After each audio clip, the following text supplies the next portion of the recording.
Welcome to the Digital Answer Based YouTube channel. In this video today, we'll be looking at on how to remove all the stars in bulk from your emails.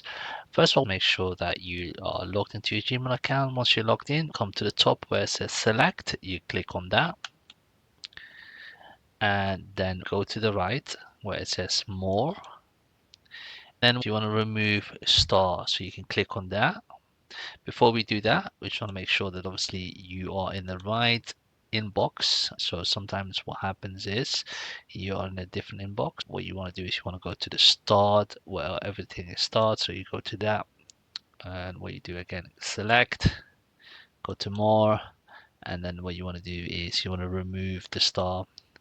And that's what happens is everything is removed. So it goes back into the inbox. So where the messages were before. That's how you remove all your messages from the star next to all the messages.